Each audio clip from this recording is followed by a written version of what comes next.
الصربي. شوط ثاني يبدأ فريق بيزا بنفس التشكيلة، سيمبر في حراسة المرمى، كاراتشولو، كانستريلي، لوزوار يلعب هيرموزو ويسلي على اليمين، يخير تمرير الكرة إلى سوليه فوق العارضة، كرة سوليه ينتظر، يلعب الكرة لأنخيلينو، ينطلق إلى ديبالا على اليسار، ديبالا مع الكرة يحاول التمرير، يمررها داخل المنطقة، لمسة من فيرغسون، يسجل سوليه، أخيرا روما. ديبالا عرضية على داخل المنطقة الرأسية من سوليه،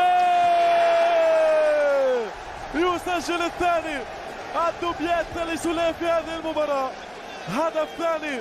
احتفال في الدقائق القادمة، لمسة على اليسار لكوادرادو، بيزا يبحث عن التعادل، هل يأتي هنا كوادرادو؟ ولكن سهلة عند الحارس. بينما انطلاقة من كوني يمر بروعة، كوني مع دوفيك، تضيع على روما، لفريق روما على التنفيذ. كريستانتي يلعبها أمامية باتجاه دوفيك، لمسة بالرأس، وفي هذه اللحظة يطلق حكم اللقاء سيد جوزيبي كولو صافرة نهاية هذه المباراة. انتصار ثمين لفريق الجالوروس.